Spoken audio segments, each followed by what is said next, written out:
해주시기 바랍니다. 네.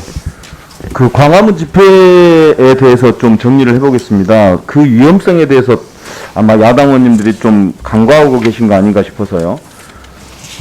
대지포 보면요. 사랑제일교회의 정광훈 목사와 그리고 주옥순, 신희식 등 문재인 정부 퇴진 등 반정부 불법 시위를 기획하던 사람들이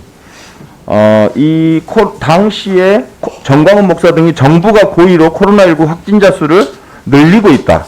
그리고 바이러스 테러를 가하고 있다는 가짜 뉴스를 퍼뜨리고 있었죠, 당시에.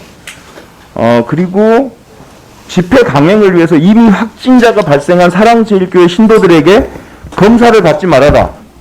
본인의 이동 경로를 속여라. 이런 지시를 내립니다, 실제로. 그리고 이런 상황들이 벌어지면서 코로나19 확산을 우려한 정부는 8.15 집회를 불허하려고 하였으나 법원이 조건부로 허가하죠. 100명 미만으로 모여라, 100명 이하로 모여라, 그리고 방역 기준을 지켜라. 이런 걸로 조건부 허가를 내주는데 이 조건을 지키기는커녕 당시 보면 수만 명이 집결해서 이 수많은 사람이 마스크도 쓰지 않고 심지어 집회를 주도한 사람들은 마이크를 돌렸어요. 마스크를 쓰지 않은 채 마이크를 돌려 쓰는 등 이런 방역 수칙을 지키지 않습니다. 그리고 결국 이 결과로 사랑제일교회는 1173명, 그리고 광화문 집회는 700여 명의 확진자를 발생시킵니다. 그래서 우리 정부가 서둘러서 이 확진자를 격리하고 시급히 역학조사를 실시해서 이 확산을 막으려고 하였으나 또 이 당시에 광화문 집회 주동자들은 무슨 짓을 하냐면 가짜뉴스를 또 퍼뜨리고 광화문 집회에 참석한 확진자가 격리시설에서 도망가게 만들고, 그리고 지방에서 광화문 집회에 참석한 사람들이 자기가 갔다 왔다는 사실을 안 알리게 막고, 정보를 막고, 이런 짓들을 사실은 정광훈 목사 등이 배후에서 조종을 한단 말이죠. 결국 이 확진 받은 사람들에 대한 역학조사를 못해서 전국 대확산을 막아야 되는 골든타임을 놓치고 2차 전국 대확산을 막고 말았습니다. 그 결과는 아까 우리 박성준 의원님께서 잘 정리해 주셨으니까 그건 건너뛰고요. 그 어마어마한 사회경제적 피해를 입혔습니다.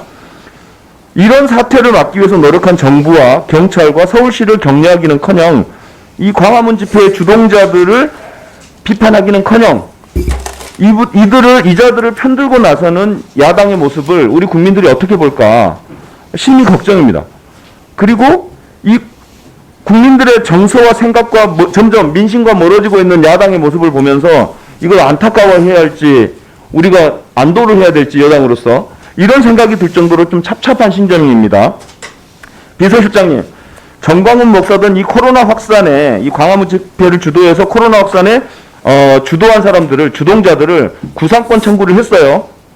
국민건강보험공단에서 한 5억 6천 정도 청구하는 것 같은데 그런 걸 떠나서 감염병 예방법이라든가 모든 법을 다 동원해서 이자들을 징벌적인 가중처벌을 해야 된다 이런 생각하는데 어떻습니까?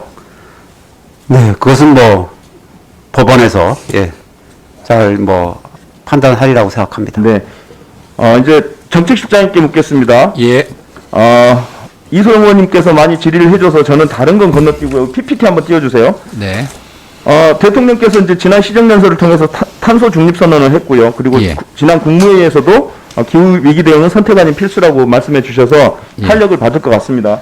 그렇지만 우리가 2050 탄소 제로에 가기 위해서는 약 450기가와트 가량의 재생에너지 설비가 필요한다고 합니다. 이게 30년 동안 약 매년 15기가와트씩 설비를 구축해내야 되는데 보시다시피 우리나라 해상풍력 사업에 필요한 인허가 과정입니다, 저게.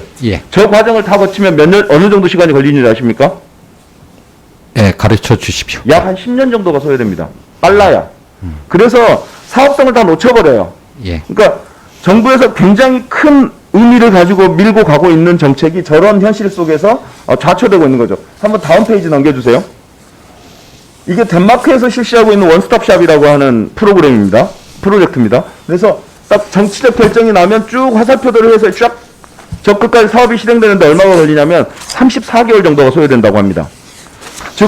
그리고 대만도 최근에 싱글 윈도우즈라고 하는 제도를 도입해가지고 2017년에 계획한 5.5기가를 3년도 안 돼서 착공을 시작했단 말이죠.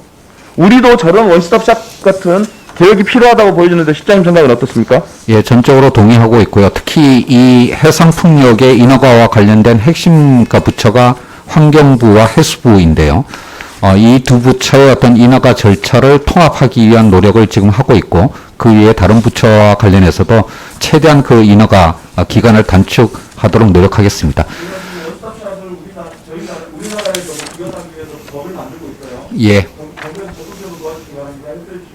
네, 알겠습니다. 네, 수고하셨습니다. 다음으로 문정복 의원님 질의해 주시기 바랍니다. 네,